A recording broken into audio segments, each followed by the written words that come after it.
তোমরা চিরে পায়ের স্যাম্পল দেখায় ভদ্র হতে পারবা না। কুকুরের পিছন দিকে নিঙ্গুর ছিল, নিচে দিলেই ঢেকে যেত, কিন্তু উপর দিকে তুলি দিয়া কুকুর তো আসল জায়গা দেখায়। তোমাদের চাইতে হাজার গুণ ভদ্র কুকুরকে বলতে হয়, কথা বলুন ঠিক কিনা? এইগুলো ভদ্রতা না, এগুলো হলো নোংরামি। এর মূল কারণ হলো যে সমস্ত মেয়েরা কাপড় চুপড় চিরে ফিরে ইজ্জত বের করে দেখায়। এদের মেমোরিতে যদি আল্লাহর কোরআন থাকতো, কখনো তারা এই নেংটামির প্রতিযোগিতা করতে পারতো।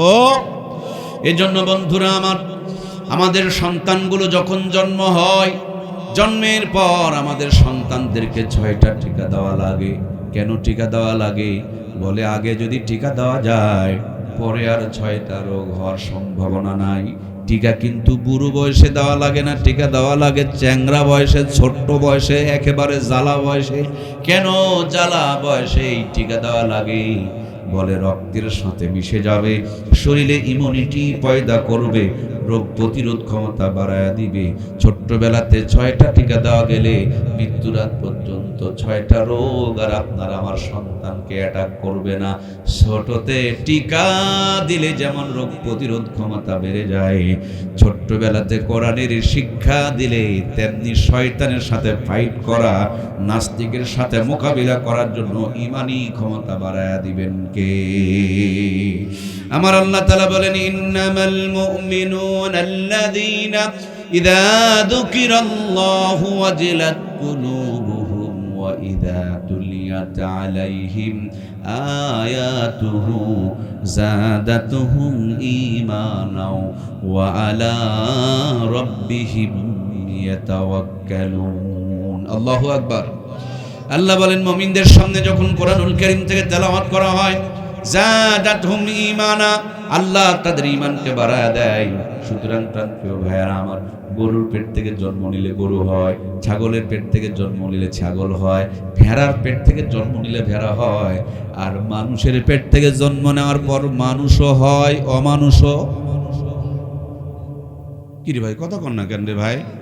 এই এত হিংসা কিন্তু ভালো না, খালি সব আমাকেই কমায় নিবেন, আপনারা 10%ও করবেন না, এটা কিন্তু চলবে না ভাইরা আমার। আমরা শ্রোতা বক্তা সকলে একসাথে জান্নাতে যাবো, আল্লাহ আমাদেরকে কবুল করুক, বলুন না আমিন। আমি 90% বলবো, শুধু খালি শেষে 10% একটু ঢোকা ধরবেন। পারা যাবে না, পারা যাবে না, আল্লাহ আমাদেরকে কবুল করুক, বলেন না আমিন। তাহলে গরুর পেট থেকে জন্ম নিলে গরু হয়, ভেড়ার পেট থেকে জন্ম নিয়ে কোনোদিন গরু হয়, কিন্তু মানুষের পেট থেকে জন্ম নিয়ে মানুষও হয়, অমানুষও। মানুষ যেন অমানুষ না হয়, এই জন্য মানুষের রব মানুষকে সত্যিকারের মানুষ বানানোর জন্য কোরআনুল কারীমের প্রথম শব্দ যেটা নাজিল করেছেন, ইকরা বিসমি রাব্বিকাল্লাযী খলাক।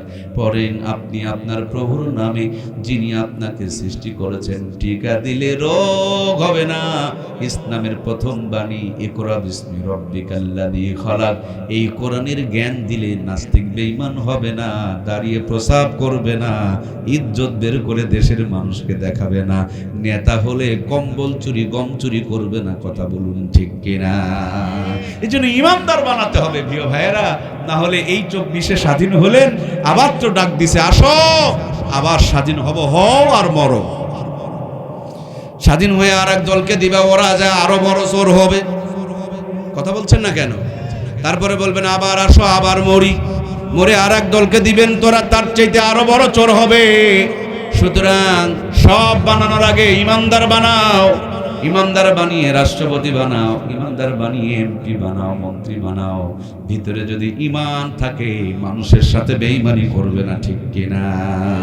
বর্তমানে যতগুলো উপদেষ্টা বসে আছে, যদি বাংলাদেশে গণভোট নেওয়া হয়, 90% ভোট করবে যে এই উপদেষ্টাগুলো শহীদদের রক্তের সাথে বেঈমানি করেছে, কথা বলুন ঠিক কিনা? এরা যাদের রক্তের উপর দিয়ে এসেছেন, এখনো পর্যন্ত তাদেরকে মর্যাদা দিতে পারে নাই, নিরাপত্তা দিতে পারে নাই। যারা জীবন দিয়ে এই দেশটাকে জুলুম থেকে মুক্ত করলো, তাদের শহীদ হিসাবে স্বীকৃতি 16 আনা দিতে পারে নাই। তাদেরকে যে সম্মানিটা দিতে চেয়েছো সেটাও দিতে পারে নাই। এখনো পর্যন্ত আমার সোনার বাংলা অন্ধকার কেটে উঠতেছে না। আসলে তাদেরকে তো দেওয়া হয়েছিল আগাছা পরিষ্কার করার জন্য, কিন্তু কতটুকু পরিষ্কার হয়েছে জাতির সামনে তার উত্তর রয়ে গিয়েছে। 57টা সেনা অফিসারকে মেরে দেওয়া হলো। আজকে যারা কুকুর মরার পর প্রতিবাদ করে, সেই দিন সেনাবাহিনী মরার পর তাদেরকে প্রতিবাদ করতে দেখা যায়? আমার শরীরে যদি আঘাত লাগে চোখ দিয়া পানি ঝরবে, আমার শরীরে আঘাত লাগে, কিন্তু আমি কান্দি না, কান্দে আমার ভাই। উনি কান্না করার জন্য আবার আমি গিয়ে ওনাকেই থাপড়াই। কি বোঝা যাচ্ছে? সেনাবাহিনী মরছে, ওরা চিল্লাচিল্লি করবে, বিচার চাইবে। বিচার তো চায় না জনগণ বিচার চাইলে সেনাবাহিনী গিয়ে তাদেরকে আবার থাপড়ায়। কথা বলেন ঠিক কিনা? এ কি এরা বলে দেশপ্রেমী সেনাবাহিনী। ওদের হাতে ম্যাজিস্ট্রেটি পাওয়ার আছে, বর্তমানে ম্যাজিস্ট্রেটের পাওয়ার সেনাবাহিনীর কাছে আছে। আমি বাড়ির দারোয়ান হিসাবে দাঁড়িয়ে আছি আর বাড়িঘর চুরি হয়ে যাচ্ছে, এটা ওই দারোয়ানেরই সব দোষ। এগুলো না আবার বলা যাবে? কি বলা যাবে? ইন্ডিয়ার র আছে, শুনে ফেলে দিবে। আমার প্রিয় ভাইয়েরা, খুব খেয়াল করে শুনতে হবে, কথাগুলো বুঝতে হবে। দিন শেষে একটাই কথা, জাতি বাঁচার জন্য যত চেষ্টা করো সব চেষ্টা ব্যর্থ হয়ে যাবে। বাঁচার একটাই মাত্র রাস্তা, কোরআন সুন্নাহর পথ ধরো, দুনিয়া আখিরাতে বাঁচায়া দিবেন কে? প্রাণপ্রিয় ভাইয়ের আমার, একটু গান লাগান। আমরা আমাদের সন্তানগুলোকে সবার আগে টিকা দিয়া যেমন রোগ থেকে নিরাপদ বানায় নেই, তেমনি সবার আগে শিক্ষা দিয়া নাস্তিক বেঈমান মুরতাদ যেন না হয় তার জন্য নিরাপদ বানায় নিতে হবে। যেই মাটির উপরে বসে আছেন, এই মাটি দিয়া বিল্ডিং বানানো যায়, ব্রিজ বানানো যায়, রাস্তা বানানো যায়, কিন্তু এমনি এমনি যায় না। এই মাটি এখনই রাস্তায় দিলে ধুলা হয়ে যাবে, পানিতে দিলে কাদা হয়ে যাবে, কিন্তু মাটির উপরে একটু মেহনত করলে মাটি যখন খাঁটি হয়ে যাবে, এই মাটি দিয়া 20 তলা বিল্ডিং বানানো যাবে, পদ্মা সেতুর কাজ করা যাবে, এই মাটি দিয়া বিশ্ব রোড তৈরি করা যাবে। সেটা আবার কেমনি বলে, এই মাটিকে সুন্দর করে পানি মিক্সার করে একটা খামিরা বানাও, তারপরে ইটের একটা ফার্মায় ঢুকাও, এরপর রোদের মধ্যে কয়েকটা দিন শুকাও, তারপর লিমিটেড টেম্পারেচার মেনটেন করে তাপ দাও। আগে ছিল মাটি, ইটের ভাটার থেকে বের করার পর হয়ে যাবে খাঁটি। চুলার মধ্যে সারা জীবন আগুন জ্বলে, তারপর চুলার মাটি পানিতে ফেলে দিলে গলে যায়। ইটের ভাটায় সারা জীবন আগুন জ্বলে না, কিন্তু ইটের ভাটার থেকে বের করার পর পানি কেন সাগরেও ফেলে দিলে কোনো প্রবলেম হয়? আপনার ছেলে জাপানে যাবে, জার্মানে যাবে, লন্ডনে যাবে, ইমানদার বানিয়ে জাপানে পাঠাও, বেঈমানও হবে না। আর ইমানদার না বানিয়ে যদি বানাও, নাস্তিক মুরতাদ হয়ে যাবে। কথা বলুন ঠিক কিনা? ইমানদার বানিয়ে যদি আমেরিকা পাঠাও, সেখানে গিয়া মানুষের ভিতরে ইমানের দাওয়াত দিবে, নাস্তিকগুলোকে ইমানদার বানাবে। এই জন্য ইমানের বড় দাম। নবী আমার বলেছেন, কিয়ামতের পূর্বে এমন সময় আসবে, হাতের মধ্যে জ্বলন্ত আগুনের টুকরা নিয়ে থাকা সহজ হবে, তার চাইতে বড় কঠিন হবে ইমানের উপরে টিকে থাকা। আল্লাহর নবী বলেছেন, সকালবেলা মানুষ বাড়ি থেকে ঈমান নিয়ে বের হবে, সন্ধ্যাবেলা বেঈমান হয়ে ফিরবে। কিছুদিন আগে একটা বাউল নামের ফাউল তৈরি হয়েছিল, সে কি সুন্দর করে বলেছিল, কুল আউযু বিরাব্বিন নাস, মালিকিন নাস, ইলাহিন নাস। নাস মানে মানুষ, কিন্তু ফাউল বলছেন, নাস মানে নাসানাসি। নাউজুবিল্লাহ বলবেন না? আল্লাহ নাকি খালি নাচতে বলছে আর নাচতে বলছে আর নাচতে বলছে? নাউজুবিল্লাহ একটু জোরে বলেন। আল্লাহর কোরআনের যদি কেউ অপব্যাখ্যা করে, বলুন তো দেখি তার কি ঈমান থাকে? তার মানে তার তো ঈমান নাই। আবার ওই বাউল ফাউলদের ভোট নেওয়ার জন্য আর এক দল রাস্তায় দাঁড়ায় গিয়া ওই ফাউলকে যারা সাপোর্ট করে, তার মানে যিনি চুরি করলো, চোরকে যিনি সাপোর্ট করলো, বাউল তো ফাউলামি করলো, ফাউলকে যারা সাপোর্ট করলো, আল্লাহর কালামের সঙ্গে অপব্যাখ্যা করার কারণে তারাও ঈমান হারা হয়ে গেল। কথা বলুন ঠিক কিনা? মূল কথা হলো, ভিতরে যদি কোরআন থাকতো, তাদের মুখ থেকে এই নাস্তিক মার্কা কথাগুলো বের হইতো। সম্মানিত প্রিয় ভাইয়ের আমার, তাহলে এই মাটিকে খাঁটি বানানোর যেমন তরিকা আছে, সেম কায়দায় আপনার আমার সন্তানগুলো খাঁটি বানানোর জন্য তরিকা হলো এই মাদ্রাসা। যা বানাবেন বানান, সবার আগে একটু ইমানদার বানান। ইমানদার বানিয়ে ডাক্তার বানান, ডাক্তার বাটপারি করবে না। ইমানদার বানিয়ে ইঞ্জিনিয়ার বানান, ইঞ্জিনিয়ার রড চুরি করবে না। নইলে বানাবেন ডাক্তার, হয়ে যাবে বাটপার। এই তিনজন কইলেন ঠিক? আজকে কি বার ভাই? সোমবার, মঙ্গলবার। আচ্ছা যাই বাড়ি হোক হোক, কালকে সকালবেলা আপনার নওগাঁ সদর হাসপাতালে অথবা জয়পুরহাট সদর হাসপাতালে গিয়ে দেখবেন বড় বড় ডাক্তার বসে আছে। চোখে দেখে না, কলমে লেখে না, কানে শোনে না, একেবারে একটা আস্ত মূর্তি বসে আছে। গরিব মানুষ চিকিৎসার জন্য গেছে, ডাক্তার কিচ্ছু বোঝে না। পারলে ডানে বামে কিছু লোকজন বসে থাকে, ছোট্ট করে একটা স্লিপ ধরায়া দিবে, বৈকালবেলা প্রাইভেট ক্লিনিকে আসিও, তাহলেই খেলা জমে যাবে। প্রাইভেট ক্লিনিকে গিয়েছেন, 1000 টাকা যখন ভিজিট দিয়েছেন, যেই ডাক্তার বোবার মতন বসেছিল ওই ডাক্তারই আব্বা আব্বা বলে ডাকাডাকি শুরু করছে। কথা বলেন ঠিক কিনা? আমরা জানি টেম্পারেচার বেড়ে গেলে জ্বর হয়েছে, নাক দিয়া পানি পড়লে সর্দি ধরেছে, চোখ থেকে হলুদ হয়ে গেলে জন্ডিসে ধরেছে। কিন্তু উনি বিদেশে পড়েছে, কতগুলো ট্রেনিং করেছে, পরীক্ষা ছাড়া কিছু বলতে পারে না। পরীক্ষা লাগবে, একটা পরীক্ষা দেয় 12টা, আছে না নাই? আমার প্রিয় ভাইরা, ঔষধ লাগবে 3টা, ঔষধ লেখে একেবারে 15টা। তারপর যেই কলম দিয়ে লেখে এটা ঔষধ কোম্পানির কলম, কি কি লেখে কলমের মধ্যে রেকর্ডিং হয়ে থাকে। এরপরে গেটের মধ্যে ঔষধ কোম্পানির লোকজন দাঁড়িয়ে থাকে। আমার গোলাম আমার ডিউটি পালন করছে না, করে নাই, পরবর্তীতে রিমান্ড নিবে, তার জন্য গেটের মধ্যে দাঁড়ায় থাকে। আমরা বানাইলাম ডাক্তার, অসুস্থ হয়ে যার কাছে যাচ্ছি সে তো ডাক্তার নাই, সে বর্তমানে বাটপার। আমার বাংলার জমিনে বলুন তো দেখি, ডাক্তার বেশি না বাটপার বেশি? ডাক্তারকে স্যালুট জানাই, বাটপারের কোনো দরকার? আমার ডাক্তার কেন বাটপার হয়ে যায়? এই জন্য ডাক্তার বানানোর আগে যদি ইমানদার বানাইতে পারতাম, ভিতরে ইমান থাকলে ডাক্তার কখনো এইভাবে বাটপারি করতো না, ঠিক কিনা? আমার দেশে বহু ইঞ্জিনিয়ার আছে, রডগুলো বিক্রি করে দেয়, রডের পরিবর্তে বাঁশ ঢোকায়। বাঁশ ঢোকানেওয়ালা ইঞ্জিনিয়ার তো এই জমিনে আছে না নাই? কেমনে এই জমিনের রড বিক্রি করে বাঁশ ঢুকায়? তার মূল কারণ হলো তার ভিতরে ঈমান নাই। ঈমানদার কখনো রড বিক্রি করে বাঁশ ঢুকাইতে পারতো না। এই জন্য সবচেয়ে দামি নিয়ামতের নাম কি? ঈমান। সবচেয়ে দামি নিয়ামতের নাম কি?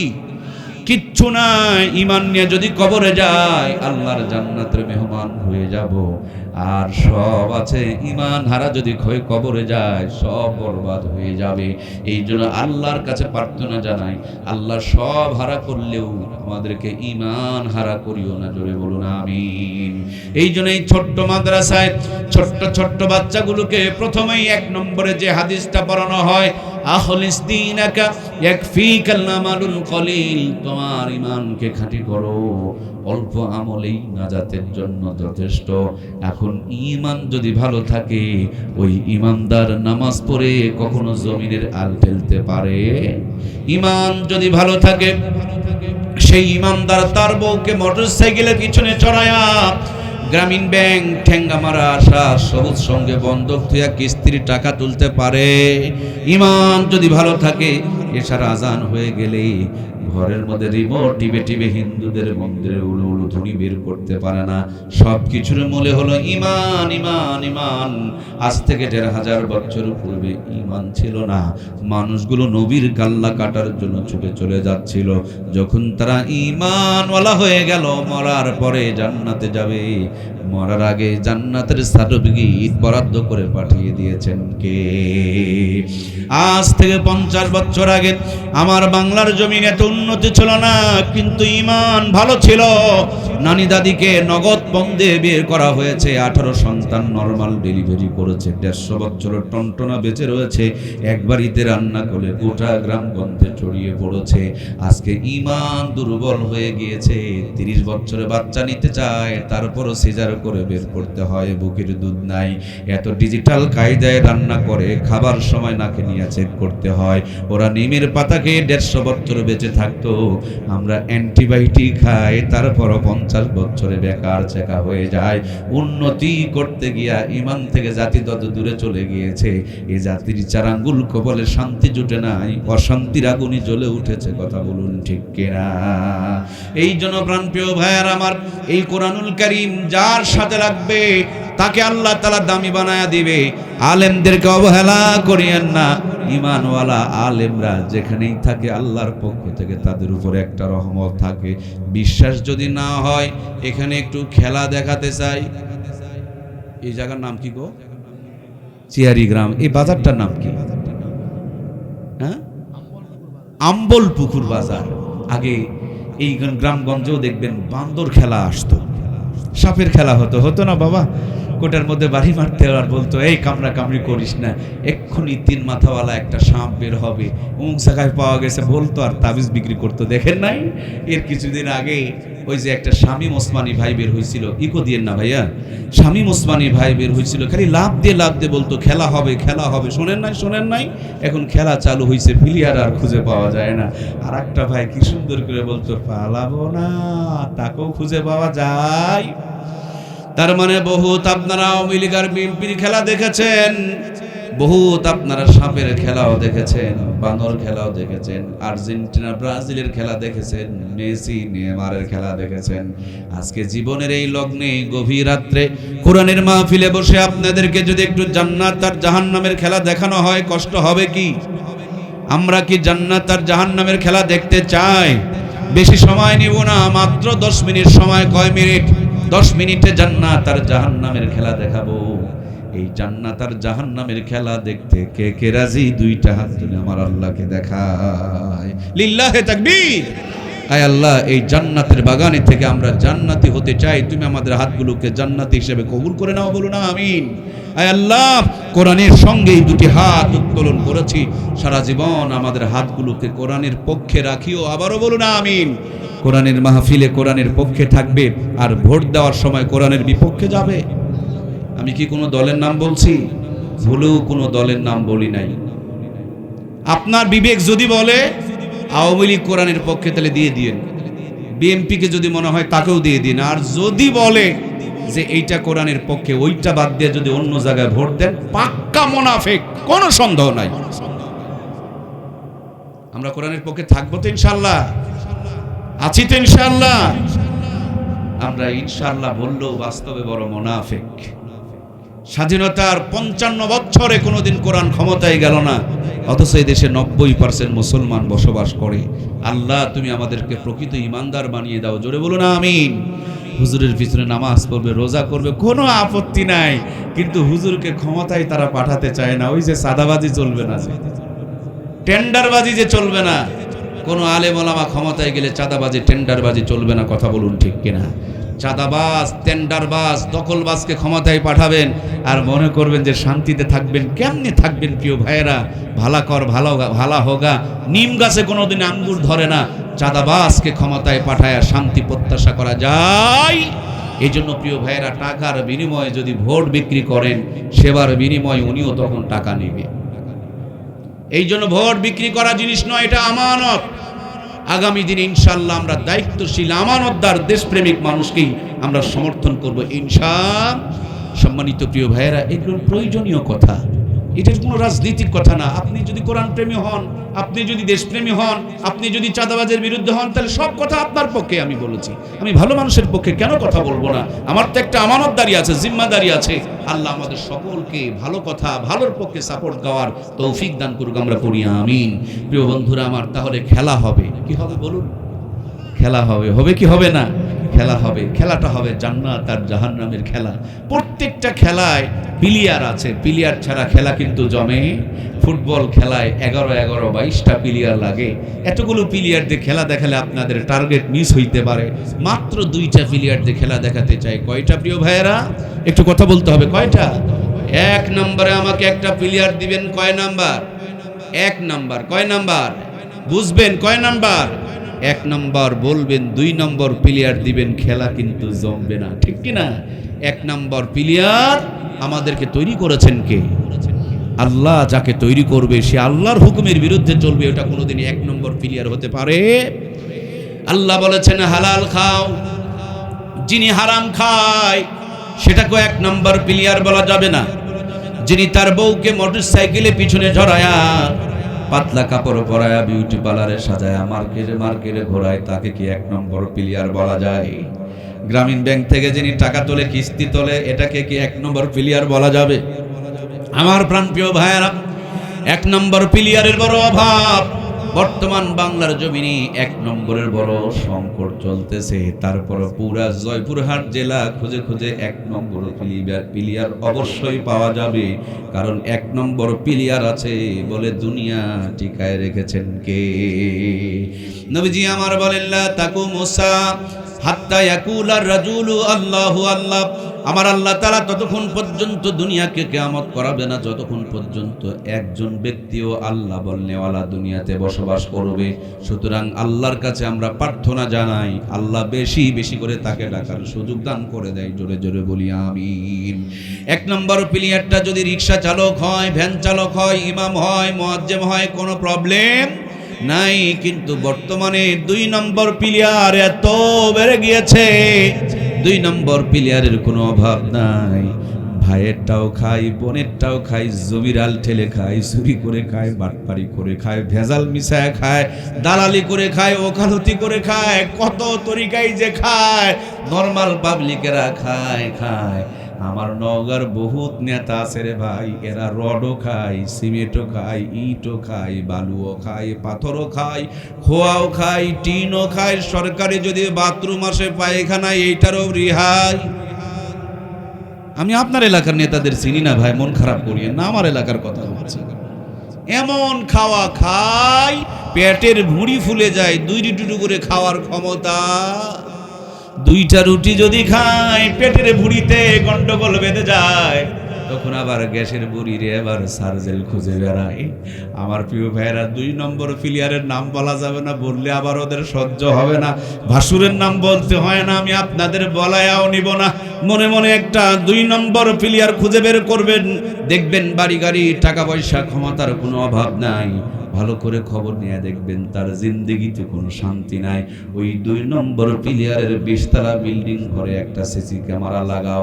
1 নম্বর প্লেয়ারের ভাঙা ঘর, কুড়া ঘর, বেড়া ঘরে আর একটা সিসি ক্যামেরা লাগাও। এই ময়দানে বড় করে একটা পর্দা টাঙাও, মাঝখানে পার্টিশন দিয়ে একদিকে 1 নম্বর প্লেয়ারের ঘরে সংযোগ দাও, আর একদিকে 2 নম্বর প্লেয়ারের ঘরে সংযোগ দাও। মরা লাগবে না, জান্নাত আর জাহান্নামে ঢোকা লাগবে না। এই দুনিয়াতেই নগদে জান্নাত আর জাহান্নামের খেলা দেখা যাবে। টনটনা খেলা চলতেছে, কিন্তু আমরা কোনোদিন খেয়াল করে দেখি নাই। 1 নম্বরের প্লেয়ারের ঘরের মধ্যে রং বান্ডিস নাই, ডেকোরেশন নাই, টিভি নাই, ফ্রিজ নাই, এসি নাই, মোবাইল নাই, আইফোন নাই, ওয়াইফাই নেটওয়ার্ক নাই, সুন্দরী বউ নাই, বিউটি পার্লার থেকে সাজায় নাই। শীতের দিনে গরম বাতাস বের হয় না, গরমের দিনে ঠান্ডা বাতাস বের হয় না। তারপর আলু ভর্তা দিয়ে 3 প্লেট বসায় হালাল বউকে বুকে জড়িয়ে ধরে নাক ডেকে ভর ভর করে ঘুমায়। তার মানে 1 নম্বরের প্লেয়ারের ঘরে কিচ্ছু নাই, তারপরও জান্নাতের বাতাস বয়। 2 নম্বরের প্লেয়ারের 20 তলা বিল্ডিং ঘর, 3 কোটি টাকার ডেকোরেশন, একবারে কোটিপতির মেয়েকে বিয়ে করেছে, বিউটি পার্লারে সাজাইছে, 3 লাখ টাকার আইফোন কিনে দিয়েছে, ওয়াইফাই নেটওয়ার্ক লাগাইছে। শীতের দিনে গরম আর গরমের দিনে শীতের বাতাস বের হইতেছে। মগর মনে শান্তি নাই, খাবার হজম হয় না, দামি বিছানায় ঘুম ধরে না, সুন্দরী বউ পাশে ঘুমাইতে চায় না, স্বামী এক ঘরে বউ আর এক ঘরে পরকিয়া করে, কইতেও পারে না, সইতেও পারে না, টেনশন করে বিছানায় স্টক করে পড়ে থাকে। কথা বলুন ঠিক কিনা? খেলা হবে না হচ্ছে? এ বলেন না রে ভাই, খেলা হবে না হচ্ছে? সত্যি খেলা হচ্ছে ভাই, কিন্তু আমরা বুঝি না রে ভাই। বক্তৃতা কি এরকম চলবে? 2 নম্বর প্লেয়ারের কিন্তু চলবে। আমরা কেউ 2 নম্বর হতে চাই না। আল্লাহ তুমি আমাদেরকে 1 নম্বর বানিয়ে দাও, বলুন আমিন। আমার প্রিয় ভাইরা, 1 নম্বর প্লেয়ার ছোট্ট একটা গ্রামেও যদি ইমামতি করে, 30 দিন 30 বাড়িতে 30 রকম হাতে 30 রকম স্বাদে, হুজুরের যেই দিন খাবারের পালি, চিকন চাল, নতুন আলুর ভর্তা, 3টা ডিম একসাথে ভাজে, এত মজা করে আহারে ভর্তা করে আল্লাহর বান্দিরে। আর হুজুরের তো কোরআন তেলাওয়াত করা জিহ্বা, সত্য বলা জিহ্বা, পরপর করে চোখের প্লেটে, চোখের পলকে 4 প্লেট মেরে দেয়।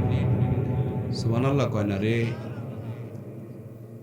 মনে করিছেন খালি খাসির কলিজায় স্বাদ, আলু ভর্তা তো স্বাদ আছে। খাসুর কলিজায় হারামখোরকে খেতে দেন, 1/2 প্লেট গিলা পারবে না, গিললেও হজম হবে না। আর হালাল খোরকে 3 প্লেট আলু ভর্তা দিয়ে দেন, চোখের পলকে তুলে ফেলে দিবে, আধা ঘন্টা পর বলবেন আবার 2টা বসাবে। সুবহানাল্লাহ কয় না রে? আল্লাহ রে ভাইও, সব স্বাদ তো তরকারি থাকে না রে, অরিজিনাল স্বাদ জিহ্বায়, জিহ্বায়। পেট যদি ক্লিয়ার থাকে পরপর করে উঠে যায়, আর পেট যদি একেবারে ঢিকুস ঠাকুস হয় তখন দেখবেন সব স্বাদ হারায় যায়। ঠিক কি না? সত্য কথা বলো, হালাল খাও, জিহ্বায় আল্লাহ জান্নাতে স্বাদ পাঠায় দিবেন। সুবহানাল্লাহ বলেন। বেশিরভাগ ইমাম বর্তমানে চালাক, মানুষের বাড়িতে খেতে যায় না, টিফিন বক্স পাঠায় দেয়, এক বাটির মধ্যে 3-4 আইটেমের তরকারি ঢুকায় দেয়। হুজুর চিন্তা করে কোনোটার স্বাদ ভালো করে পাওয়া যায় না, চলো একটু আক্কলপুরে গিয়া বড় কি টিফিন বক্স পাওয়া যায়। গিয়া দেখে 12 তালা টিফিন বক্স বের হইছে। উনি দোকানদারে বলেন এটাই দিয়ে দেন, আমার মুসল্লিরা বড় ভালো, মাঝে মাঝে 14-15 আইটেম পর্যন্ত তরকারি বানাই। উনি 12 তালা টিফিন বক্স নিয়ে এসেছেন, আর হাটের দিনে আল্লাহর বান্দির সকাল বেলা 2টা ব্যাগ 2000 টাকা স্বামীর পকেটে ঢুকায় দেয়া, বলে জলদি বাজারে যাও, আজকে আমাদের বাড়িতে হুজুরের পানি। লিস্ট করে দিয়েছে 20 আইটেমের বাজার। সাহেব কিনতে কিনতে কিনেছেন 30 আইটেম। মাসে তো মাত্র একদিন হুজুরকে খাওয়াবো, আবার কিসের চিন্তা? আল্লাহর বান্দি একা রান্না করতে পারে না, পাশের বাড়ি থেকে আরো 2 জনকে হায়ার করেছে। হুজুর 12 তালা পাঠিয়েছে, ভাবি 14 আইটেমের তরকারি রান্না করে অপেক্ষায় রয়েছে। 12 তালা 12 আইটেম দিয়ে ভর্তি, এখনো পর্যন্ত 2 আইটেম বাকি, প্লাস্টিকের বাটিতে সাজায় দেয়। একজনের খাবার 3 জন খায়, 4 জন খায়। বাজারে যাওয়া লাগে না, টাকা খরচ করা লাগে না, কষ্ট করে রান্না করা লাগে না। কোরআনের পক্ষে যারা আছে, আল্লাহর উপরে যারা ভরসা রেখেছে, এই দুনিয়া এখনো পর্যন্ত রাজকীয় রিজিক তাদের জন্য ব্যবস্থা করেছেন কে?